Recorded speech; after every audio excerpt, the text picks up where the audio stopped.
In this episode, I'm going to introduce you to the Exit Blueprint course, sharing the outline that I've been talking about recently, but it's how I teach aspiring entrepreneurs how to design and plan a business that will let them quit their job someday. So I'm going to specifically go through the exercises and the questions I use with clients and students to create that very first foundational layer that is so critical.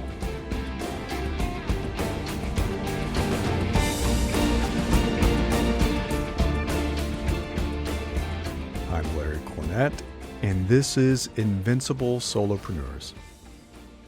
You can go to newsletter.invinciblesolopreneurs.com. The URL hasn't changed, even though I am referring to this as the Exit Blueprint now. This is issue 199, where I'm introducing the Exit Blueprint course. And it is all about creating that business model and plan and how this is all going to come together to let you leave your job someday, to enter early, self-employment and semi-retirement. Been talking about this a lot, been sharing some stuff on Substack. How important it is to not continue delaying living the second half of your life. A lot of people put off retirement until their 60s and then only have, this guy was referencing this today, about 12 good years where you really can enjoy life the way you've probably been envisioning, doing the travel you want to do, doing the physical stuff you want to do. I think sometimes people overestimate how much they're going to be capable of in their mid to late 70s and 80s, and the research doesn't support that that's really all that possible. So I'm a huge fan of easing into self-employed semi-retirement in your 50s. I did it at 50, which has let me live the kind of life I always wanted to live and have some of the adventures I always wanted to have, travel, hiking in the mountains in Alaska with my kids, all that good stuff, taking care of my health, exercising, lifting weights, trail running, skiing. If I'd put this off until 65, 70, no, that wasn't going to happen. I know this isn't for everyone. I know that. I know that some people are just going to stay in their jobs all the way, and maybe they have a decent retirement plan. Maybe their company's going to take care of them. Good luck with that. That's kind of faded away. Some of us, though, we want more. We want to really enjoy life. We want our freedom back. And we're willing to make a bet on ourselves. I've done this multiple times, been self-employed, been an entrepreneur multiple times. I love it. I love working for myself. I don't like having a boss. Never have enjoyed having a boss. And I suspect some of you listening are much like me. Just really don't like having a boss and being on someone else's schedule. And so that's what this is all about, this Exit Blueprint course. So one of the common mistakes I see, business planning mistakes that I see, is that too many courses, too many coaches, business coaches, and too many entrepreneurs, the people themselves, leap straight into defining the specific business. They jump right into it. Let's define your business. Let's create the model. Let's do all this stuff. And creating the plan and the roadmap and all that stuff. And that's important. But it skips a critical exploration that I use with my students and with my clients when we work together. And there is a reason I emphasize a specific point in my LinkedIn bio, for example. I say, escape career burnout, rebuild your confidence, and reinvent yourself without starting over. And I also use it in the description of this podcast and for the newsletter that's associated with this. I say, I help midlife professionals, Gen X folks like myself, some millennials, leverage their expertise to create a self-employment plan that helps them escape their 9-to-5 jobs without starting over. You may have picked up on that. It's really important to be able to do all this without feeling like you're starting over. Launching a new business, quitting your 9 to 5 job, that's already hard. It's already hard. It's already hard to launch and run a business, right? Starting over from scratch makes it even harder. And I see people try that. And that's one reason so many new businesses fail in the first year or two. I've watched it happen multiple times where I live. A lot of restaurants and cafes failing and other businesses failing. The tech employee who wants to open a coffee shop. Hey man, I've dreamed of that. But has no experience running a brick and mortar business, maybe not even working in a brick and mortar business, no experience with the food industry, hasn't even been a barista, didn't even do it in college, and yet they want to open a coffee shop. The sales guy who wants to open a restaurant, but has never been a chef, never even worked in a restaurant before, never been on the line, never cooked, doesn't understand it, but wants to do it. Or the police officer, this is a pretty common one, who dreams of running a bar, really wants to run a bar. And I know some folks that want to do this, but they know nothing about the logistics and the experience of doing that. Being a patron in a bar, drinking in a bar, having fun in a bar is a heck of a lot different than running a bar as a business. So it's not surprising that when these businesses spring up, and I've watched it happen a lot over the last 10 years, they fail. They fail about a year or two in. Now, I'm not saying that it is impossible to reinvent yourself completely, escape your professional past, and do something entirely new. Almost anything is possible with time and hard work, of course. Almost. However, it will take longer. It will take longer to acquire the new skills, the new knowledge, the experience. It's going to take longer. It will take longer to get things right. It's going to take longer to start generating enough revenue from the business to survive. That's hard. And it's a little scary when you have bills to pay. Those bills don't go away just because you decided to run a business. And that's kind of scary when you're watching your bank account dwindle, when it's going down week after week after week. That's why my 8-week exit blueprint builds on a foundation that does not require you to start over. I originally was thinking about this being a 6-week program, but the more I developed the materials and continue to evolve the course that I taught a couple of years ago, the more I realized it's really a solid 8 weeks. I mean, that's not crazy to think you're going to spend 8 weeks designing, researching, exploring, planning, and getting ready to build this business that's going to allow you to quit your job. Yeah, so it's 8 weeks. So we begin at the very first level of identifying and capturing your undeniable existing expertise so that you don't have to start over. You're not starting from scratch. So what are the natural talents that you've always had since childhood? We all do. What valuable knowledge have you acquired through your education, through your employment, and just by living your personal life? What useful skills have you developed through your work and life? What experience have you gained that can be applied to your future entrepreneurial plans? So that's a little bit of what's in that foundation. I'm going to go into more details in a bit. And then next, before we even get into exploring a business model, we uncover your life goals, what you want most in the end, and what you enjoy doing. I do this for a reason. When you have a job, you don't get to really define what that job is. You're certainly not going to define the business. because you're not the employer. You're not the founder. You're not the owner. You're not going to define how the products and services go, how the customers are found, and who you work with. You have a little bit of input, but you are not the owner. You are not the founder. When you get a chance to define and design your own business, why would you not want to start with who you are and what you want most in your life? Where you want to end up, what you enjoy.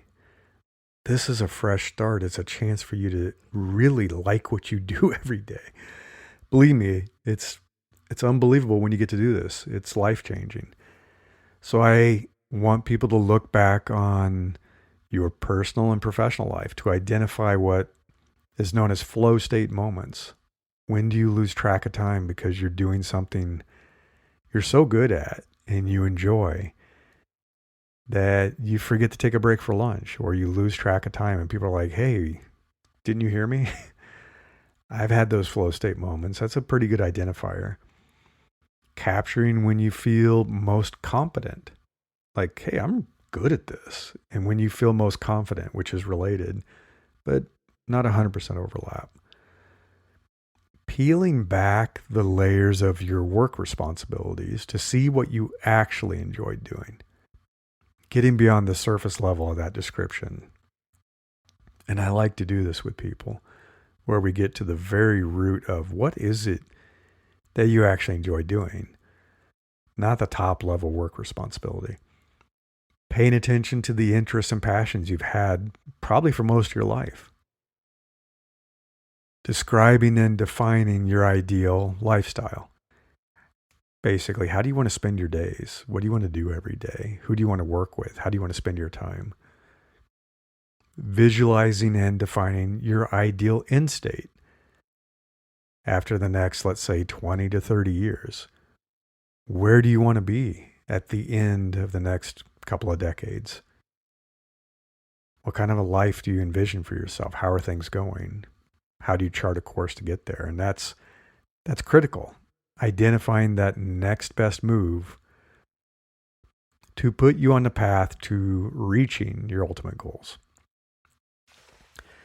So I wish you could see the visual. So that's why I say go to newsletter.invinciblesolopreneurs.com and go to issue 199, which is talking about the Exit Blueprint course. Because what I've done is I've created something I'm calling the progress pyramid that structures the coaching and the teaching engagement, everything for the course. It has 8 layers that correspond to the 8 weeks. And I also have 8 workbook exercises full of questions and homework and things that you're going to build to build up this foundation of what defines this business. We collaborate to build it up from that foundation all the way to the top with the ultimate goal of you now have a functional and fulfilling self-employed business model and a plan. So you're essentially building a living document that's going to be the manual for running your business. And it's something you can keep with you for the rest of your life, or at least the life of the business, right? So at the base of it is what I've been talking about, this foundation of your undeniable expertise. Like, you can claim it. It isn't a guess. It's not what someone else said. You know it. And I'll go into more details about that. The second is really about figuring out where your competence is in your goals, what you want to do, what's important to you. And I just talked about that. The third is the ideal model. So what is the ideal business model for you? What vision do you have for this? The strategy to achieve that, your ideal clients, your ideal offer, the ideal end state that you want for this business, all that good stuff. Level 4 is about build, test, evaluate, adjust. It's all about validating this business model. So figuring out the paths forward that are worth testing, taking a lean approach to this, which I think is really important. You want to validate things before you spend too much time and money on it. You don't want to waste time. Doing some quick testing, getting the feedback, iterating, and doing all this before you go all in. Because you're certainly not going to quit your job before you know if this business is working. right? 5's all about your market. So like, who are you selling to? Who's your ideal customer? What do they like? What do they want and need? Where are they? How do you find them? How do you reach them? How do you market to them? How do you sell to them? Level 6 is all about taking action. So it is about the marketing. It's about the sales, because if you're not making sales, you don't have a business. If you're not making money, that's not a business. So creating the plan for that, the roadmap, the timeline, tracking your progress, continuing to iterate, because you're going to learn. You're going to learn what works and what doesn't as you start to do sales. 7 is all about the goals and the tracking. So thinking about, are you getting the conversions you want? Are you making progress? What are the outcomes? Are you doing a good job of acquiring new customers? Are they converting? Are they engaging with you and your products and services, your content? Are you retaining clients? Are you losing them? What's your revenue look like? Looking at the operations, looking at scaling, looking at systems, all that stuff. And then the final level 8, I call enough. It's about optimizing, adjusting, and living your life. The whole point of building this lifestyle business is to live the life that you want. This is why you want to escape your 9-to-5 job. This is why you want to have more time and freedom. So making sure you've built a sustainable business model, not one that's going to burn you out. Because the last thing you want to do, if you've been feeling burned out at work, is build a business that burns you out too. You don't want to do that. Tweaking the operations, because you're always going to be improving and learning. Working toward a feeling of financial security. That's important. You know, being poor sucks. Being broke sucks. You want financial security. But you also have to learn what's enough. Because you can get caught on this hamster wheel when you build a business and you're getting some success of always wanting more. So you're trying to get more clients, you're trying to work more hours, you're trying to make more money. And like I said, before you know it, now you're working 14-hour days, 7 days a week, and you're going to burn out. This isn't why you do this. I am not teaching a business course that's going to help somebody become the next billionaire. That's not the point of this. There's plenty of people who teach that stuff. They lie about it, but good luck. Go have fun with that. This is about building a sustainable lifestyle business that lets you quit your job, that lets you be self-employed but semi-retired. So you're working reasonable hours. You're having a lot of free time to spend with your friends and family. See your kids, see your grandkids, travel the world. Have time to exercise, have time to go for a walk, have time to do whatever you want. That's the whole idea. This is about achieving enough. Being in control, always having opportunities flowing in, making sure everything's still aligned with your lifestyle, that you're working the way you want to work, starting your days the way you want, working with the people you enjoy spending time with, and resisting that urge to stress yourself out, right? Getting into this ideal state where you're just happy. You're making money, you're enjoying what you're doing, and you're living a good life. That's what I want for you. That's what I want for you. So I want to take you through some of the exercises and questions that I use to help students and help my clients, and I work with clients one-on-one, to build that first foundational layer. And I'm going to be sharing more details for each of the subsequent layers, right? So layers 2 through 8 that are in this pyramid model over the coming months. And I just want to point out that I am going to offer this exit blueprint in multiple formats. So you may be the kind of person that enjoys one format more than the other. I know I'm like that. I know other people are like that too. So I've been talking about the course, and I want that to be a cohort course. So a small group, small number of people, like definitely more than 10, but probably less than 100. I think that might be getting a little bit too much. That's going to come together. We're going to spend 8 weeks together. We'll have weekly calls. We'll have weekly exercises and homework that is building and developing your business manual over the weeks. I want to have a community where you can come in and ask questions and get feedback and get advice and all that good stuff. And by the end of it, you have this manual. You have an operating manual that is your exit blueprint that defines the business you want to build, has everything figured out, how you're going to test it and evaluate it, how it's going to make money, who your customers are, all that good stuff, right? And then lifetime access in the community so that you have these peers and myself, these entrepreneurial people here as your advisors for the rest of your business life. That's kind of the point. So a cohort course comes together 8 weeks and then can stay in the community after that. I also offer private coaching, so one-on-one coaching. I'm working with a few business clients right now, helping them define their business and address some issues and get things up and running.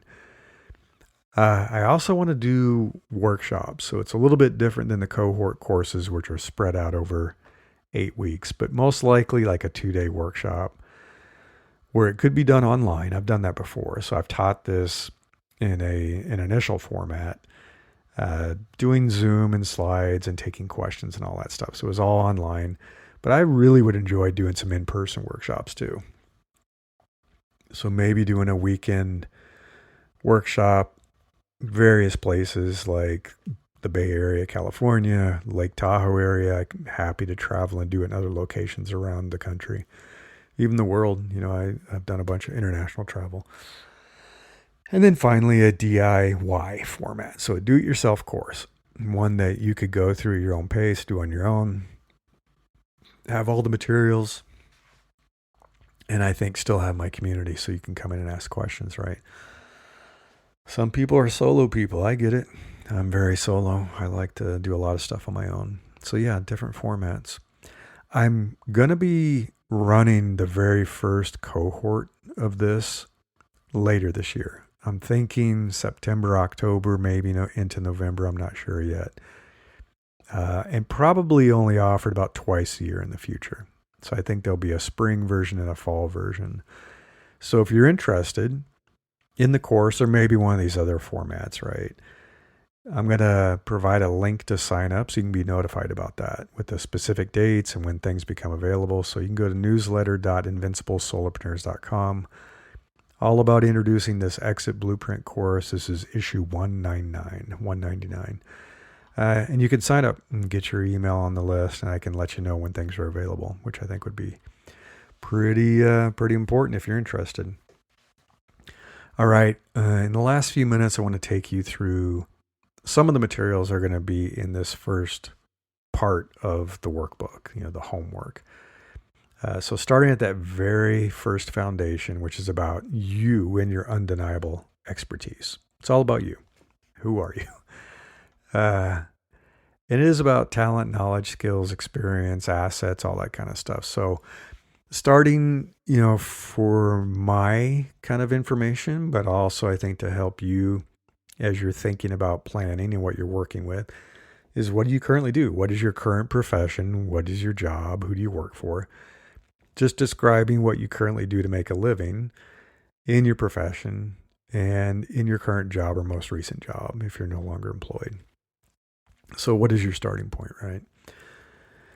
And then kind of abstracting that a layer higher and saying, well, what is the higher level value you deliver? So not using your job title. I'm an accountant. I'm a designer at Google. Not that. Not even talking about who your employer is, because that's not the point. But what is the higher level value you deliver? What problem do you solve? What do you create? Why does an employer hire you? What are you good at doing? What's the whole point of you having a job, right? So how would you describe what you do well? And then diving into what I call your toolbox. And if you've been following me for a while, either through the Solopreneur newsletter and podcast or the Invincible Career newsletter and podcast, I often talk about what's in your toolbox. It's everything that you personally have, kind of you own, and stuff you've acquired over your lifetime, through your life, through your work, through your school, all that kind of stuff. So diving into that, really thinking about what are you great at doing, reflecting back on your entire life, your work history, and getting into the details of undeniable natural talent. These are things you've had since birth. A lot of us have natural talents that we've had since birth. We didn't learn them. We weren't taught them. We sure as heck didn't get them from an employer. And thinking about what are the things that you tend to do better than the average person, that would be a talent. If it's something you do worse than the average person, that's not a talent, right? That's probably a weakness.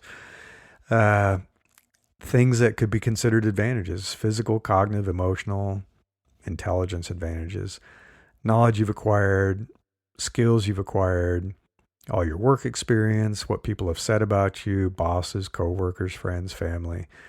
Just thinking about what comes easily to you that you may not even notice. Maybe someone else has to point it out. And it does help to talk with people who've known you for a long time. Some of the stuff you're going to know. Some stuff you'll know about yourself. Some stuff you maybe have through performance reviews that past managers and bosses have done, or peer reviews. You may need to talk with parents, with siblings, with your life partner, with close friends, people who've known you for a while, and say, what would you say are my natural talents? What do you think I'm good at doing? What would you say I'm better at doing than most other people? And they're going to say stuff that maybe you haven't even noticed, because for you, it's oxygen. You didn't even notice it. So yeah, as you go into the homework, there's going to be capturing your natural talents, going back to your earliest memories of childhood. What you know, what friends have said, what loved ones have pointed out, parents, siblings, all that kind of stuff. So capturing all the talents. And the whole point of this is we're starting with this foundation. We're starting with this toolbox. Do not constrain yourself to say, well, I don't know how I can make money from that. I don't know how that could be turned into a business. I've had some really interesting conversations with people where surprising things could be transformed into a business service or would help drive a product. So just capture everything that you consider to be a natural talent. And then things that are somewhat related, but really it's your natural advantages. Some people might call these your unfair advantages. Do you have anything someone would say, that's an unfair advantage you have? It's just anything that naturally gives you an edge over other people. It can be your physical appearance. Research proves this. If you're an attractive person, that's an unfair advantage. Things are a little bit easier for you in life in some ways. If you're taller, tall men in particular, it's an unfair advantage. Taller men tend to get promoted. They tend to move higher and move into leadership positions. It's totally unfair. I'm not a tall guy, but it definitely happens. Cognitive advantages. So are you more intelligent than the average person? Are you smart? Emotional IQ. Are you good at managing your emotions? You're good at connecting with people. You're good at persuasion, empathy. Something about your personality. Do you have something that's in your personality that is an unfair advantage? People just like you. I know some people like this. Everybody just likes them. And it happens in the first few seconds of meeting them. Then we move into strength. So thinking about what is it that you would consider to be a strength? That's probably also in performance reviews. You may have done a strengths finder assessment that can tell you a little bit about that. Marcus Buckingham. Knowledge. What knowledge have you gained from your education? So it can be your core education. Maybe you went on to college, maybe graduate school, maybe specific training you've had. Can be or knowledge that you've gained from work, from your working life. What did you learn? And it can be your personal life. So capture it all again, even if you're not sure if it's useful or not. And then skills, which is different than knowledge. What skills have you acquired from your working life, from your jobs, from training? In your personal life, what skills have you acquired? And again, capture everything that's a skill, even if you don't know if it's going to be useful for your business yet or not. And then I'd like to have people go back. I call it the deep well of a diverse background. And I did this. I think I captured like 20 different kind of jobs, businesses I've had in my life, kind of the work experience going all the way back to my childhood. Because there's things we've done and things we've forgotten that actually you can take bits and pieces from everything and say, wow, if I put that all together, that becomes kind of an interesting new business idea. Just some of mine. I started out, I don't remember my very, very first job. I think I left some stuff off here, but I used to have a newspaper route, so I delivered newspapers. And then I had a job, a business where I mowed lawns. I mowed lawns all around town and neighbors and stuff like that. I did farm work. I worked at a grocery store. I was a tank gunner. I did some military service. Worked at fast food restaurants. I worked at a trophy shop. I worked in Kmart, Kmart in the stockroom.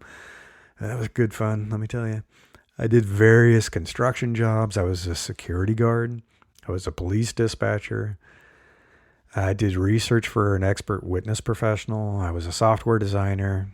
I was a design manager. And then I went up the path of that. I was a director of design, VP of design, VP of product management. I was the CEO of my own tech startup for a while. Business consultant. I still do business consulting, obviously coaching. Did a lot of leadership and career coaching. I've been doing that for the past 10 years. And now I'm doing this entrepreneurial coaching and the courses. So yeah, there's a whole lot of weird and diverse stuff in my background. So I want you to capture your background. Going back to your earliest memories and work experiences. What have you done in your lifetime? And then kind of abstracting that a bit and saying, well, what is your experience? What experience have you gained from your work history that provides credible support for what you're claiming is your expertise? If you're saying, hey, I'm really good at this, I think people would hire me to do this. I think there's value. I think they'd pay for this service or this product, whatever it is I do. What experience do you have from your past? And it can be life experiences too, that are going to be support for that, provide credibility for that. And then what sets you apart? What makes you unique? What makes you stand out from other people, perhaps from other entrepreneurs? This could be things that you're already very good at. Maybe you're great at. It could be rare knowledge that you have. It could be experience that only you have. Like somebody could say, yeah, I used to work for NASA. It's like, that's pretty rare. That's a pretty valuable experience. Not many people work for NASA. What makes you unique?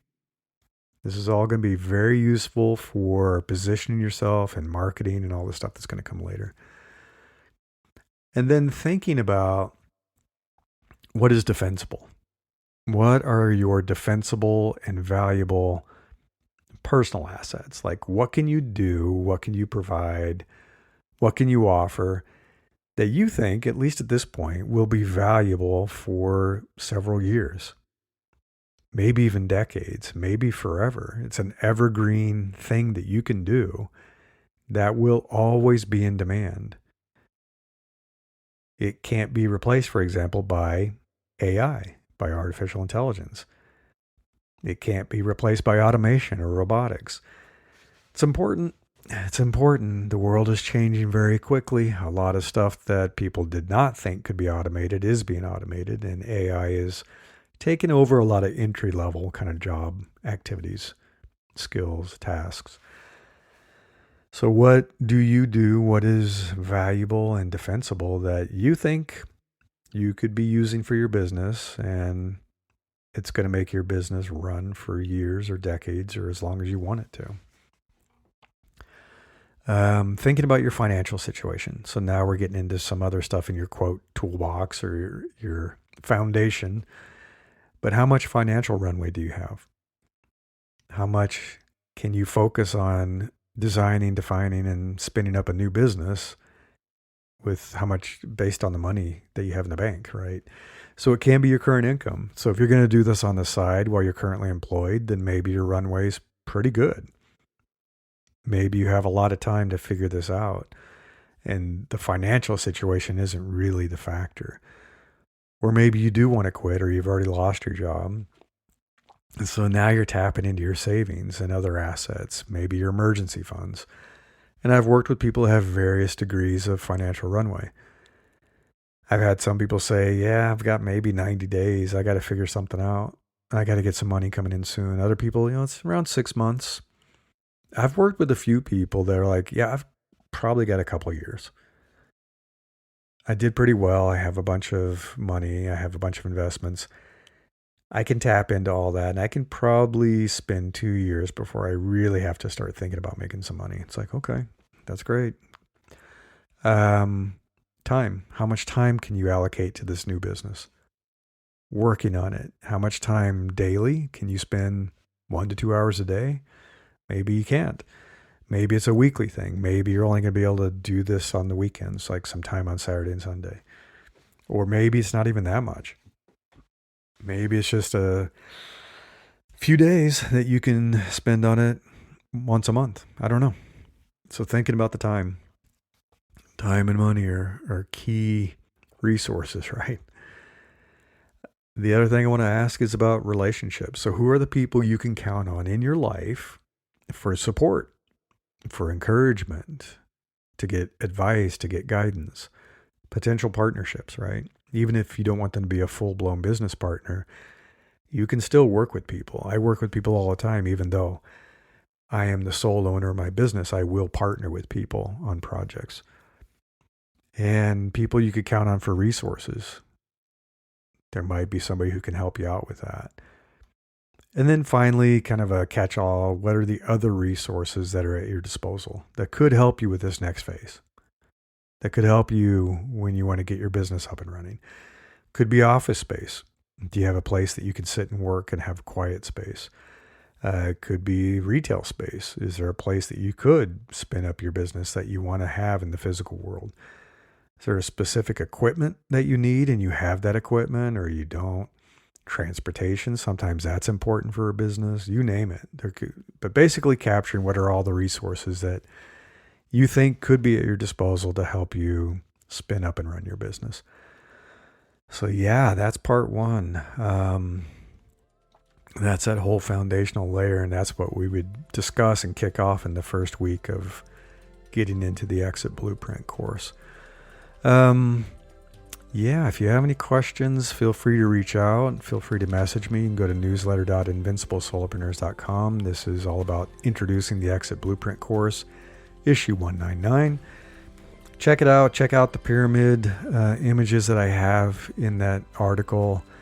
And sign up if you'd like to be notified when this actually launches that you could join me in the course. That'd be great. I'd love to see you there. Until next time, I wish you the best of luck with building the business of your dreams.